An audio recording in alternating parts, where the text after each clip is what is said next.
CX Talks, Ian Golding on Customer Experience Touchpoints. How are you doing? Hi, Ian. I'm doing well, thank you. Had a great morning so far, actually, and Very good. went for a swim, and so I'm well rested, and I had good exercise, so I'm very pumped. How are you doing? Well, I've been to the gym as well. I go to the gym most mornings, but I did a boot camp, so I just feel exhausted, not pumped. Okay.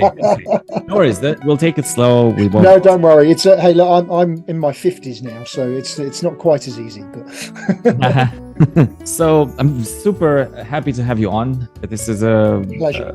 Very humbling, and I'm very excited about the opportunity to have this podcast together, especially given the fact that I am as a bit of a background, I run a customer experience agency. We're 10 people, and besides me being in the role of running the business, which always requires for me to learn stuff, I also run a YouTube channel, so I do research to present different topics around the topic of customer experience, but most of it is just confirming my own biases. This is yes, of course, opportunity for me to get to learn something new, and that's why I'm very excited to have you on. Well, I'm very low maintenance, Dominic, so you can throw whatever you want to throw at me, and we'll just see where it goes. Sure. So let's start out with telling the audience a bit about yourself. Do a bit of intro. Okay, perfect. So, Dominic, it's such a pleasure to be able to talk to you this morning. Having met you in Bucharest relatively recently, it's lovely for us to have this almost as a follow-up conversation. For those people who don't know me, I'm Ian Golding. I am a global customer experience specialist. I've been doing this for over 29 years now, which some people find hard to believe. I find it hard to believe myself as well. And in February, I will have operated independently actually for 12 years. And during that time, I've now worked, in fact, Romania was my 60th country that I've worked in during that 12-year period. So I have the pleasure, honor of seeing customer experience talked about, executed well and not so well in every continent on earth and in every industry you can imagine. So it's always a pleasure to be able to share some of my insight and experiences with professionals like yourself. So what can you tell us of the places where customer experience is implemented better and places where it isn't? Like, why is this happening? Why is this? It's a very good question, and it is a question that it's difficult to answer with concrete specifics, because obviously there will be extremes in every part of the world. So if I transfer from west to east, let's do it that way, there is no doubt that the US were the instigators really of customer experience establishing itself as a discipline, and more organizations in the US have been actively adopting an approach to customer experience than any other part of the world for a long time. However, and that is unfortunately my favorite word, America is the land of extremes. So some of the very best examples of customer centricity globally are in the US. I will always say that I consider the most customer centric in the world organization in the world to be the Ritz-Carlton, a US organization.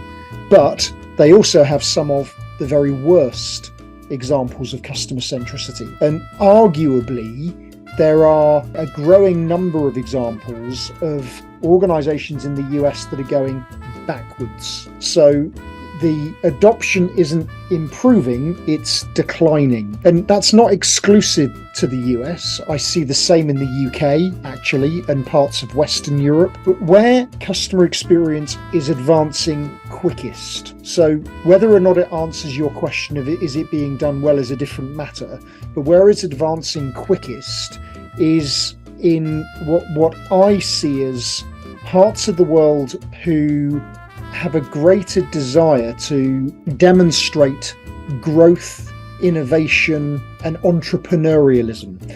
So parts of Eastern Europe, for example, obviously it's very pertinent to people in Romania and surrounding countries. There is a real desire, I think, to demonstrate just that how high the intellectual capital is in these countries, that there are conscious experiences of how hard it has been, for many people in Eastern Europe, that they remember what it was like in much tougher times. And so I think there is a real desire to move forward and to progress and to demonstrate that we can't rest on our laurels, we need to keep advancing. I see the same in Africa, actually. Many parts of Africa who other parts of the world might consider to be less developed economies, like Eastern Europe, the level of education now is just as good in Africa and Eastern Europe as it is in the US or the UK or Western Europe. But there is this hunger to do better. I think in a way, some of the developed economies, if I use that in inverted commas, I think there is an arrogance sometimes that, we know it all, we're fine, we are who we are. You cannot stand still.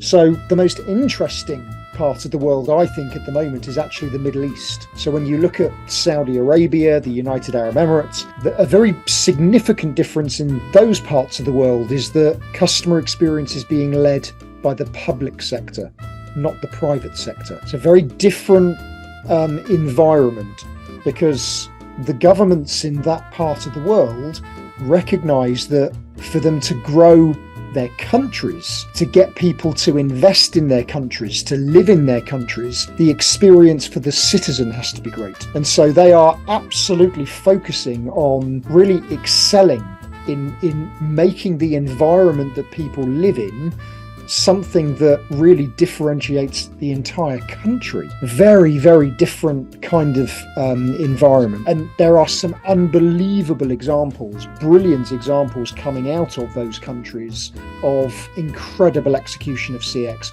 Dubai Police, for example, you would never imagine. It's just amazing some of the things they're doing. It's a very varied picture. I know I've not talked about Asia or Australia, New Zealand. Again, there is a lot of work being done in those parts of the world as well. However, Asia is slightly different because there are greater cultural challenges that may, to a degree, slow down the evolution of CX as a discipline because the nature of the culture is more submissive, so less empowerment and that kind of thing. So it's a long-winded answer to your question, Dominic, but I hope that gives you an insight into what's going on around the world. No, thank you. This is actually great, and I really appreciate it. You did mention one thing, and I want to roll back to it for a bit. You mentioned that somehow in the US and UK, and by the way, about 30% of our audience is based there. You mentioned that CX is taking a step backwards. Obviously, it is leading the trend, but it also in some ways is going a bit the other way. Can you expand on that a bit? Yeah, I say taking a step back. That might not necessarily be the right way of articulating it. It's really important that I try and be as specific as possible. The articulation of it continues to increase. So more and more organisations talk about it, but that's the problem.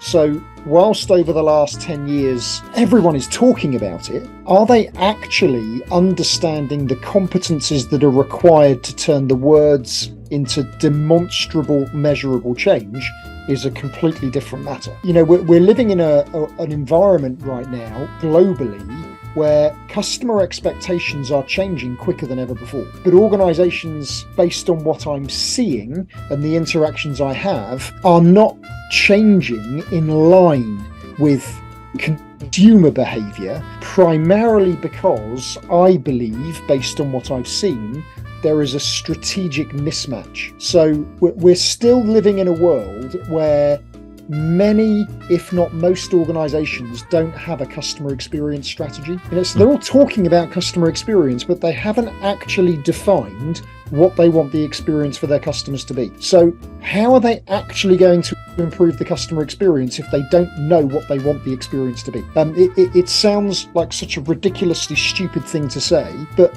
this is the problem. It's really easy to put it into a financial report. Customer experience is central to everything we do, but that doesn't mean anything. What I'm seeing is the failure to operationalize customer experience, as I call it, the failure to turn those words into something that is very tangible.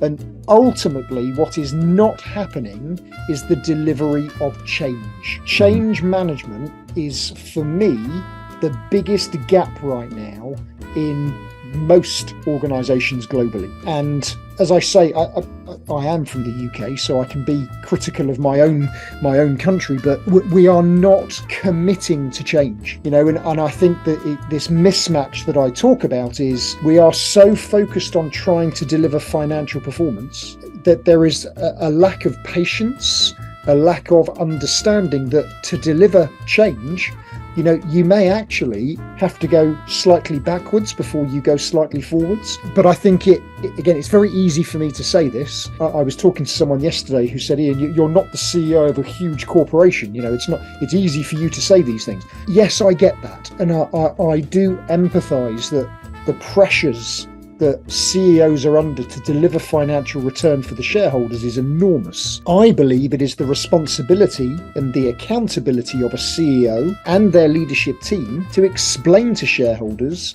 how they will receive the financial return they're looking for. And it won't happen if we keep making short-term reactive decisions. That's what's happening in countries like it's short-term reactive decision-making. Customer experience is a long-term strategy, and organizations need to get their heads around sustainable growth comes in the long term. It will not happen instantly. I agree. So there is one example which I always give, and I also made a video about it, like how customer experience is ingrained in Amazon, and yes. Still keeps on showing that is actually one of the top priorities of leadership, because it comes from the main guy. He was talking about this about 20 years ago, maybe more actually, 20 something years ago, and he's still talking about it today. And if you go on the website, you see customer service, you have it there, like on the main website, top left, where you usually, when you read a page, you start from the top left. That's where you see customer service. Just an example of how you can get in touch. And I completely agree with you. And sometimes the frustration is people don't like me talking about Amazon. Well, why don't you like me talking about it?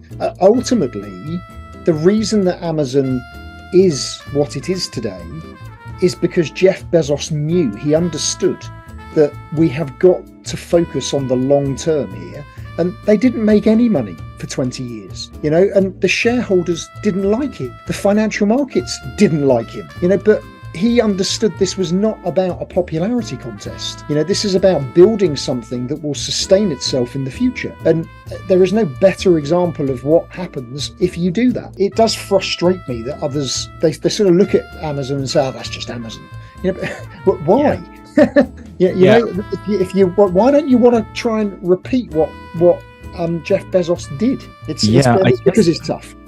It's tough, right? Because there is a double-edged sword in the sense that we are always having this need to produce profit, and that's obviously one of the downfalls of implementing good or implementing customer experience, because you have to make money before you I don't know, the finer things. But the devil is in the details, and I think, like with the Amazon example, you don't have to reproduce the same exact pattern, but just the thought of that a product has been built backwards from the experience. And the thing is, I think one of the secrets to the success of Amazon is he kept it very simple. There are so many little tips in the way Amazon did what they did.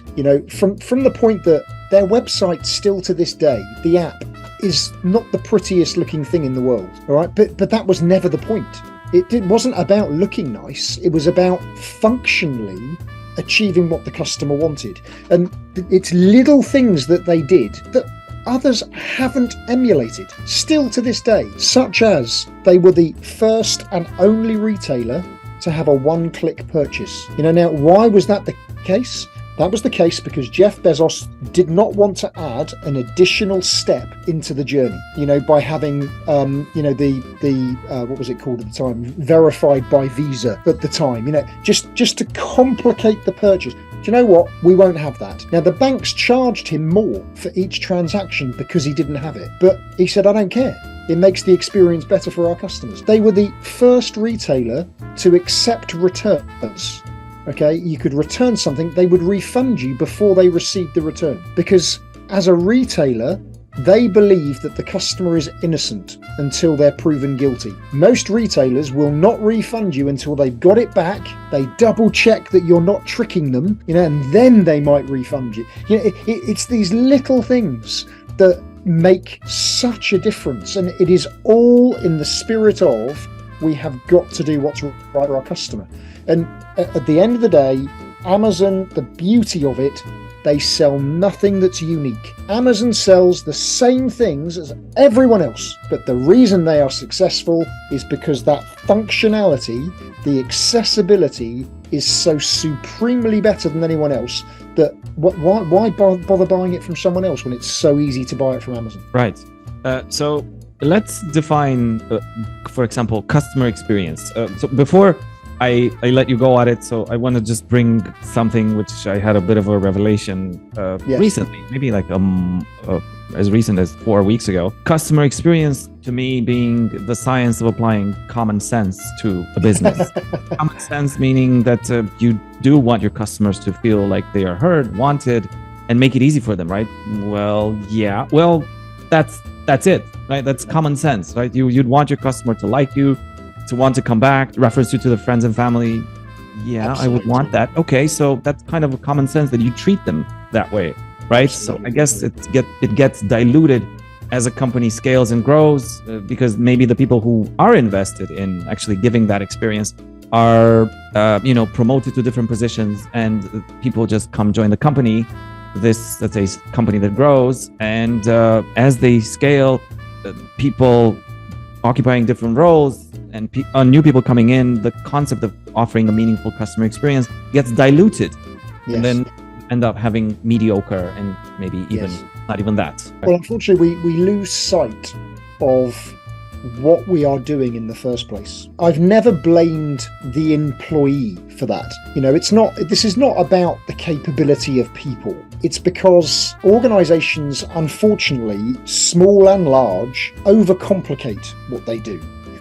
Over time, we just make things unnecessarily complicated. I think it's a human trait that we make things more complicated than they need to be. It's interesting. My son had his parents' evening last week, and I think it was physics or chemistry. The teacher said his answers are great, but he's overcomplicating the way he's trying to explain it. So I think it is just a human thing that we want to make something more complicated than it needs to be. And what that means is that for most organizations, as we become more and more complex, we get so focused on the complexity that we forget what that complexity is actually there to do. And it's amazing how many organizations talk about the need for simplification, but they don't simplify.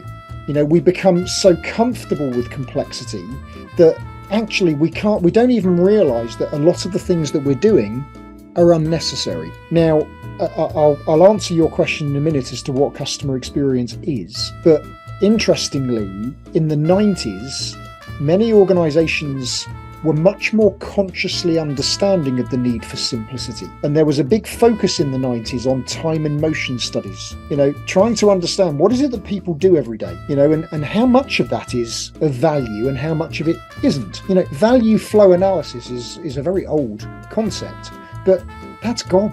If we did value flow analysis on most employees today, I hate to think the proportion of what they're doing that is actually not a value to the customer or the organization. And this is important to consider when I define what customer experience is, because in my terms, the way I describe it, customer experience is the representation of everything an organization does that enables its customers to interact with its products and services. Everything an organization does. And what that means is that every single employee has a role to play in the delivery of the experience in some way, even those who never directly interact with the customer. So if we've lost sight of what it is that we're doing, we won't necessarily know what our role is. And I ask a lot of people, what role do you play in delivering the customer experience? And a very common response is, it's got nothing to do with me. Well, it does, But again, they've lost sight of, well, what am I here for? You're not here to fill in Excel spreadsheets. That's not your job. That might be a task that has to be fulfilled, but that's not why you're here. So that there is such a need for education in customer experience.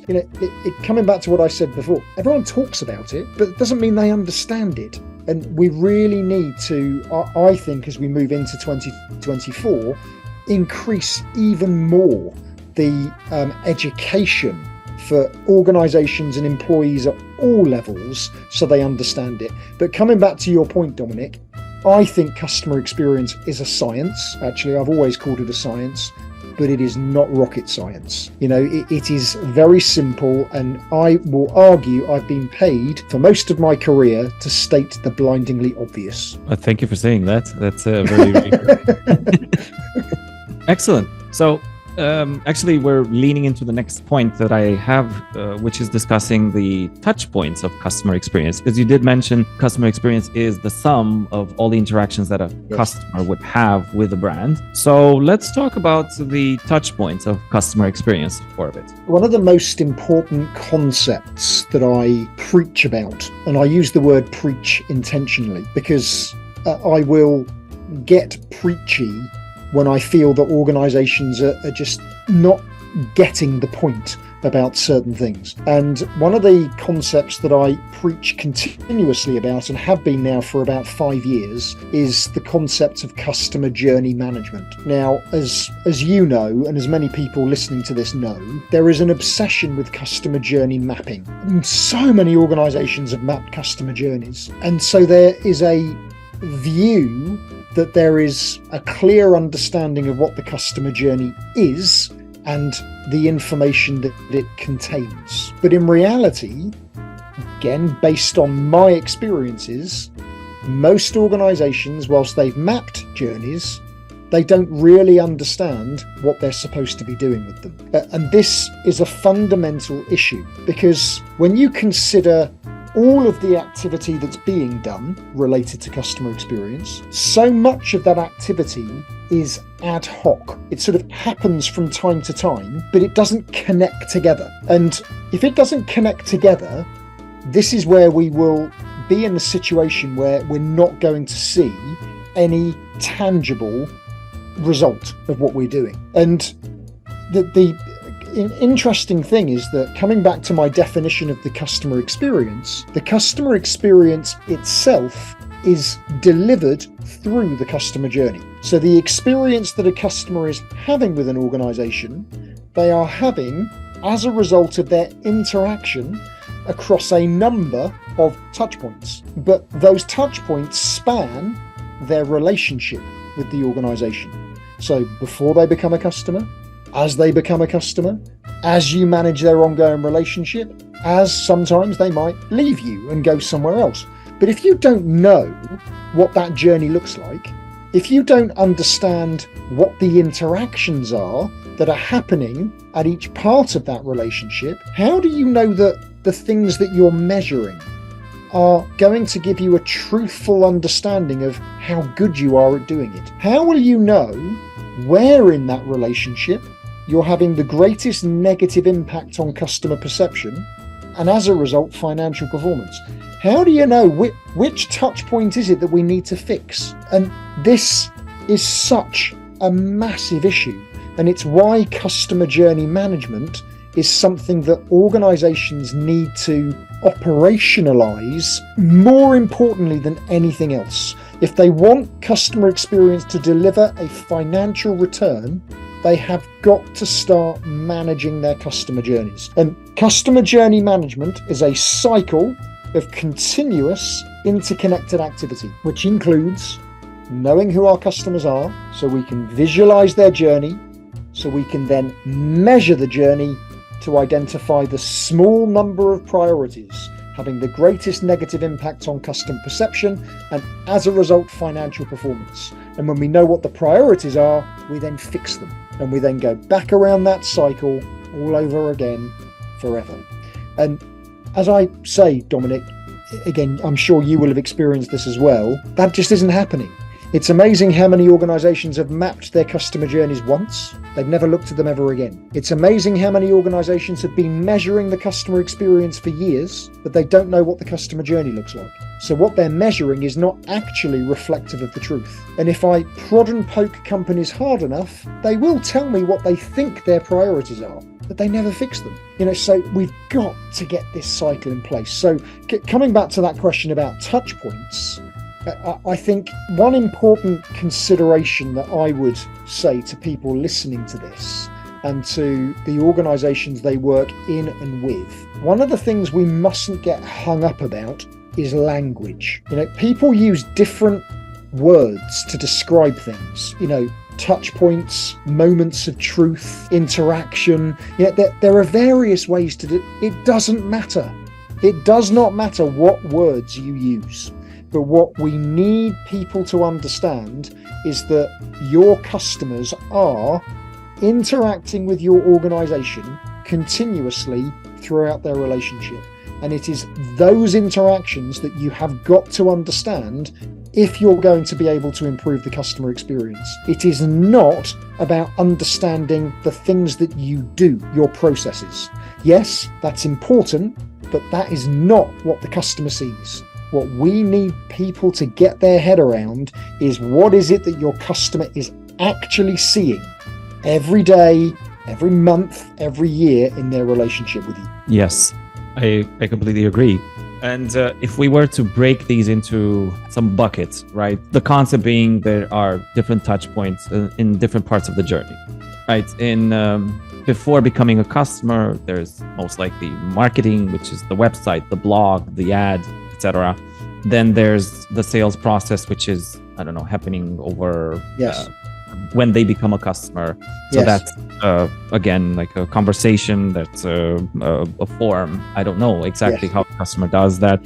And then after sales, when they are a customer, they need help. So can we talk about these? And in your take, maybe if they differ in different parts of the world, some of them are more important than others, and how they will differ, but there is something really, really critical that I need, again, people listening to this to get their heads around. And I'm being intentionally very direct, Dominic, as I respond to this. The way you described the different stages of the journey, you described it from the perspective of the business. Not the perspective of the customer, which you may have done intentionally. It is so important when we're thinking about the journey that we are describing it as our customers would describe it. But to understand those different parts of the journey as you articulated it, it is absolutely vital that we get out of the detail and think about this relationship in its simplest form. Okay. One of the problems with journey mapping is that people are starting far too low down in detail, far too much granular detail. Now, part of one of the causes for that is that we are not thinking of the journey as a customer journey. We're thinking of the journey as a channel journey or a product journey. So people are mapping the digital journey or mapping a journey for a particular product. What we've got to be able to do before we go anywhere near that detail is visualize the relationship in its simplest form. And the methodology that I teach for people to do that is called the level 0 view of the journey.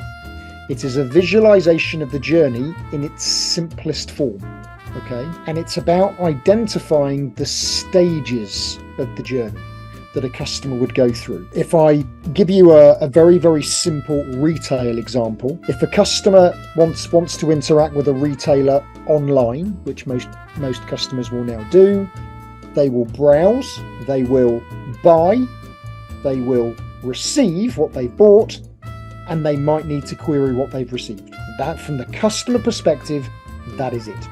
Okay? And what we need to understand is how good are we at doing that? Now, mapping the level 0 journey view, there are rules that I demand people use when they're doing it. Okay, because this is about visualizing the journey in its simplest state. The rules are you can have a maximum of 7 stages. More than 7 stages, and you're going into too much detail, but no fewer than 3 stages. Fewer than 3, and it's too simple. It is critical, as I've said, that you describe the stages as the customer would describe it. I want, I need, I do. It's amazing, especially in a B2B context, how many companies say to me that there is a stage of the journey called onboarding. Right? Customers do not say, I have just been onboarded. Right? And for many, this will sound, again, obvious. But for others, it's actually quite difficult to switch the narrative from, but it's the onboarding stage. Now, that's what you call it. But that's not what your customer wants to do. So it's about changing that mindset around. I will always say that you should be able to show the level 0 journey to an 8-year-old child or me, and we should be able to understand it. It's not complicated. But the final point is that when you visualize that level 0 journey, you should visualize it as a circle, because the point is you want to keep your customers in that circle. You want that journey to be a continuous, never-ending relationship. It doesn't have to be a perfect circle. There could be stages at the beginning that are never repeated. But again, it's just conceptually to think about it as a circle. So coming back to your question about will those stages differ? Yes. Every organization is different. The relationship they have with their customers is different. How they would describe the stage is different. And again, coming back to what I said about language, that's fine. It is really important that you describe this as it is appropriate for your industry, for your organization, but most importantly, for your customers.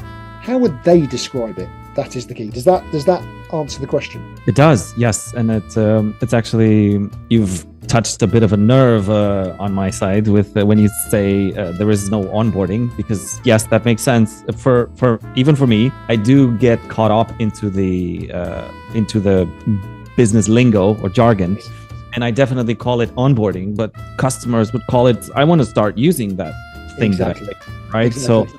Or I wanted to start doing things for me. I'm just thinking. Exactly. To some it might sound like I'm being pedantic, but it's not. Onboarding is the process. That's what you do. That's fine. But the journey, we need to know what it is the customer actually sees. What is it that actually interacts with? And it's such a subtle but such a significant difference. I thought that was very interesting how you point out the steps that a customer has to go through. No fewer than 3, no more than 7. Can you give us an example maybe that can maybe shed light on how the thought process should actually go? So I'll give a very simple generic example just because it will help people to get their heads around it. If we think about a consumer example of going to a restaurant, there is a concept that I talk about that's called wing to wing, okay? And it's about making sure that you understand the end-to-end journey from the customer perspective. So if you and your family want to eat out at the weekend, the first stage of your journey is you decide you want to go somewhere. And that's where it starts. Okay, it doesn't start when you arrive at the restaurant. And again, this is the difference between what an organization might be thinking and what the customer is actually thinking. Because if I want to go and visit a restaurant, we want to eat out at the weekend, the next question we're going to ask ourselves as a family is, well, where do you want to go? Where do you want to eat? Now, you might remember, you've got a few of your favorite restaurants that you have a relationship with that you're going to revisit, but you might want to go somewhere different. So what are you going to do?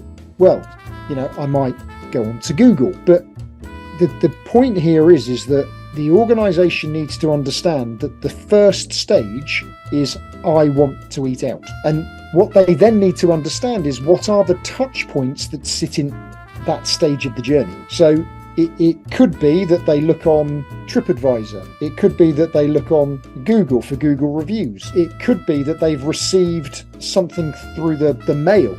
with offers of something to buy. That's what we've got to understand. The next thing is that I then want to visit that restaurant. So I might want to book a table. So how do I do that? Do I book a table on your website? Do I phone you? How do I do that? I might need directions of how to get to the restaurant. Where am I going to get those from? I might need to know what your opening hours are. I might need to know, where do I park? Do you have a car park? But again, the stage is I'm going to come to your restaurant. Then I arrive at the restaurant.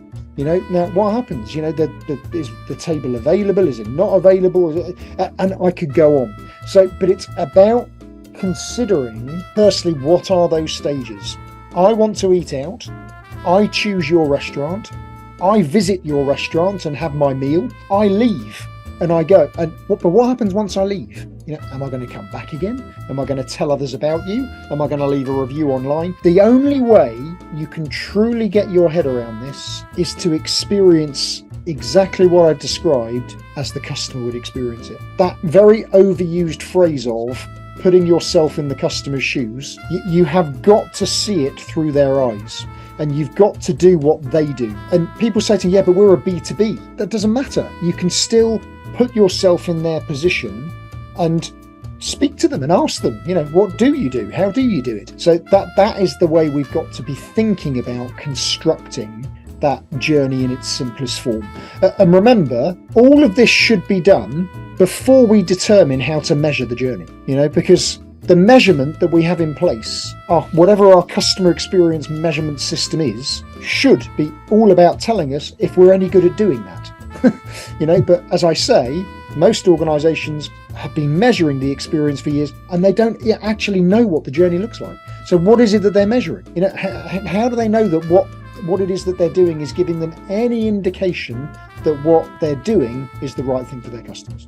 The concept of measuring these touch points, is this something which should be standardized? Is it dependent on the niche? Good question.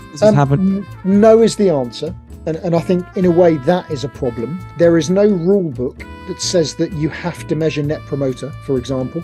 In reality, organizations can measure whatever they want. It's funny, I said customer experience is a science, but it's not rocket science. It's also not an exact science, and so no, nothing should ever be standardized because every company is different, every environment is different, every region is.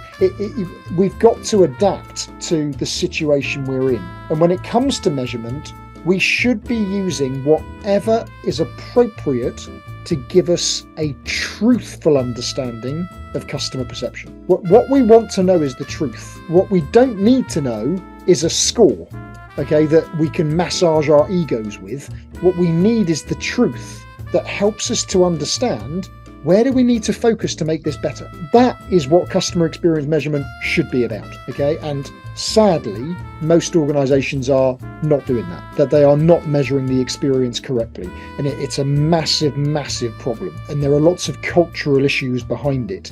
But you don't have to measure anything. You don't want to. You don't have to measure Net Promoter. You don't have to measure CSAT. Put in place whatever measurement system you believe will tell you the truth. Now, the benefit of things like CSAT and NPS is that you can benchmark. But, and this is a huge but, on the basis that most organizations are measuring the experience badly, what are you benchmarking against? Because I would argue that you cannot treat a lot of the information that is being published by organizations seriously, because most of it is not reflective of the truth. Fair point. I also stressed on how important it is to actually also measure the customer effort score, yes, which is a bit more abstract way of doing it. And I think this is where absolutely creativity of each niche, of each industry, of each business, individual business comes with how you can measure it, because there's no set of questions like ask this question all the time. Absolutely. That's why customer effort score came into being, because people said, well, recommendation, it's not an appropriate question. Well, let's change the question then.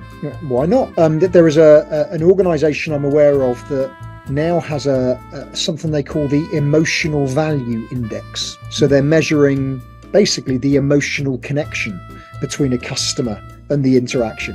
which I think is it doesn't matter. I think we need more innovation and more experimentation in measurement. It is my view. We need to find better ways of getting to the truth. That would be my summary. That's a very interesting concept and a very bold one to ask how invested you are, or how what did you call it again? Because they call it I've written it on my wall here because I forget, the emotional value index. Emotional value index. Oh, that's very bold, because it puts you, as a business, it puts you in a vulnerable state to actually, it does. Now again, does it work? Is it good? Is it not? I don't know. Some might say, well, how are customers even qualified to say that? Who knows? But I think the point is that there are definitely opportunities to consider better ways of getting a truthful understanding of what it is that needs to change in the customer journey that will drive ultimately sustainable growth. That is the key. I agree. And the reason why I see this as being, I wouldn't call it boring, but it is let's say a blueprint for how to steadily grow as a business. It's nothing spectacular. It's nothing vertical, like you see,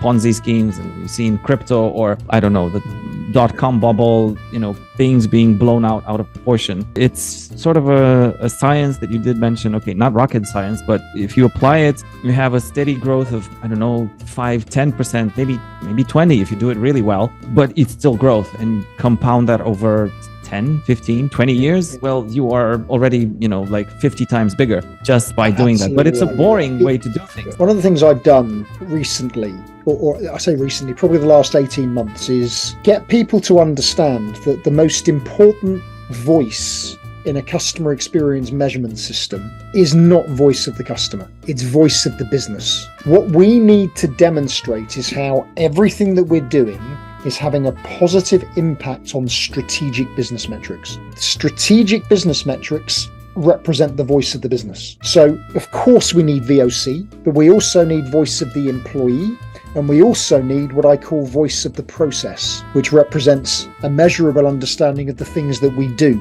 But what we've got to demonstrate is the relationship between those three voices and the impact they're having on voice of the business. If VOC means nothing if we can't show the impact it has on voice of the business. So that I think we've got to be more overt as a discipline next year in showing that connection to voice of the business. If you can't show it, then I would argue the way you're measuring VOC is wrong, because there's no point.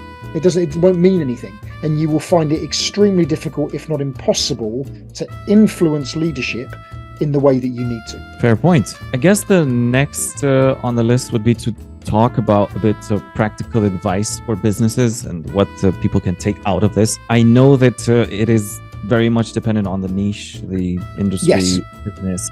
But for example, you did touch on a bit on, for example, the restaurant and food industry. Yeah. How about, for example, retail businesses and what they can do, for example, to improve customer experience? So my advice to everyone, it's not just retailers, but to everyone, is people say to me, what's next? Is customer experience going to go away? Well, of course it isn't. Customer experience has always existed. It will always exist. The experience that we deliver will continue to differentiate our organizations, whatever industry we happen to be. The better the experience, the more likely it is a customer will come back to you. But I think what is really important is whatever has happened before, because some of the phenomenon of things going backwards that we talked about at the beginning of this conversation, some of that is to do with fatigue. They've been focusing on customer experience for a number of years. Nothing's really changing. We've had enough. It just doesn't work. That's actually because it has not embedded itself into the way that the organization works. Too much ad hoc activity that is impossible to sustain. My advice is as follows. It is absolutely critical that there is a good understanding of governance for customer experience? Who is accountable and responsible for doing what? The lack of governance at the moment is very, very stark. This is almost the biggest issue. There is a misunderstanding as to who should be driving this, and it is not your head of customer experience. Businesses think we've got CX in our job title, it's our job. The lack of governance is a problem. The second point is businesses need to have a structured approach to doing this. We cannot deliver measurable or sustainable change if we're just sort of doing ad hoc stuff. We need to have structure in the form of a framework. I have been preaching about the need for customer experience frameworks for years. Nothing complicated, but a structured understanding of the competencies that we need to mature in to achieve sustainable growth by becoming more customer-led. And then the next tip, which again won't surprise you based on what we've said, is we've got to then keep this as simple as possible. We do not have to try and boil the ocean. When you're trying to change the nature of the way an organisation thinks and acts, if you try to do everything in one go, it's never going to work. You need to start small. It could be actually that you just identify one priority in the journey that you already know. You don't need an NPS survey to prove it. You know it's a problem. Well, just go and fix it. Just go and fix it and prove to yourselves as an organisation that actually that's made a difference. Then start to build out from there. This is not a prescriptive sort of methodology that you've got to follow. Just keep this as simple as possible. This is all about change at the end of the day. And if the best way to achieve that is to start by actually changing something, then do it. If actually in your situation, let's not worry about changing anything fundamental yet.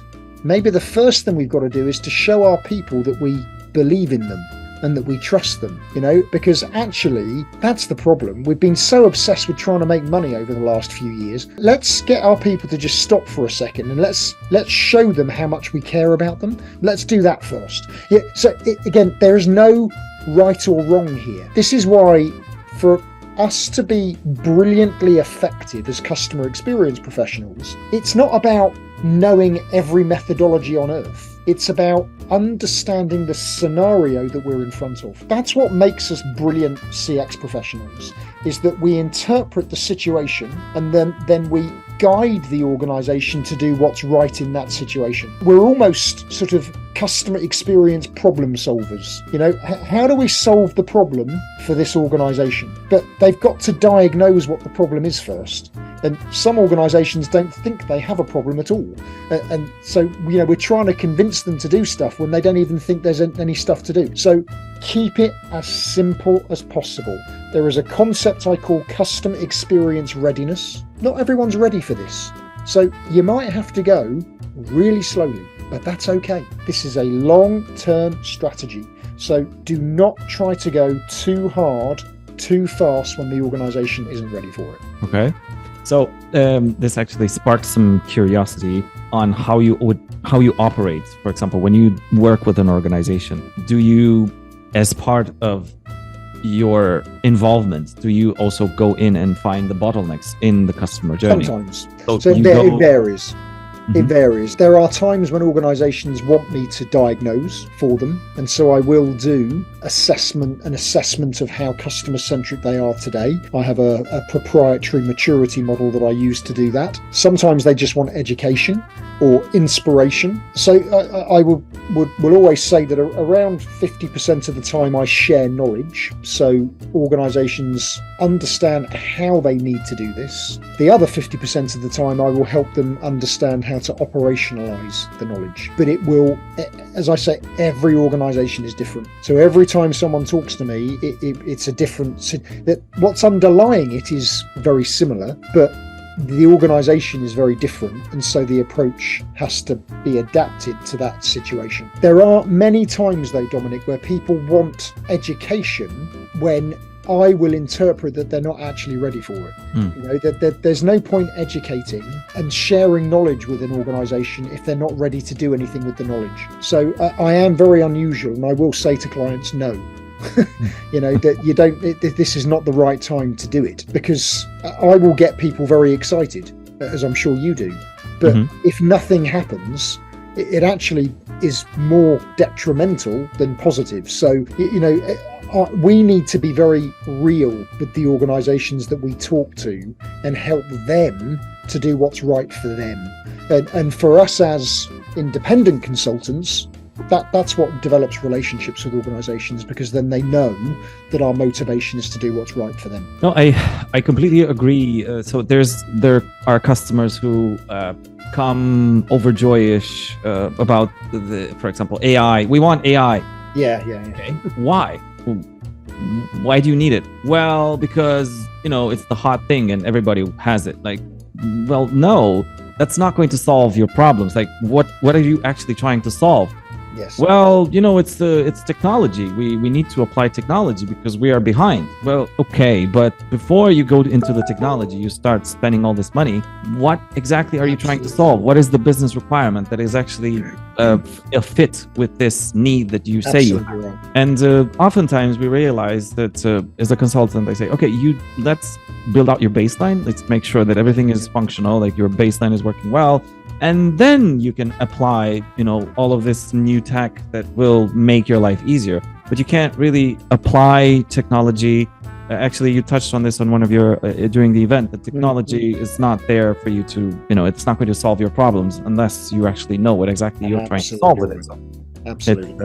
Which I love. Actually, it's very good advice and a very good point. Okay. So I guess we're an hour in. So I think this was great, and I'm really happy for how this went on. I actually was maybe thinking it would be a bit less, but I didn't. I don't think this is actually. I'm sure we could carry on talking, but it's. I hope that people that listen to this find it useful. I've been doing a lot of what I call brutal and honest conversations this year, and we just need to be real. With all of this, that the customer experience will continue to be so important going forward, but we have just got to make sure that we're doing what's right for the organizations that we're working in and with, and that there are plenty of people out there that can support and guide, like yourself, Dominic, like me, and like others. Yeah,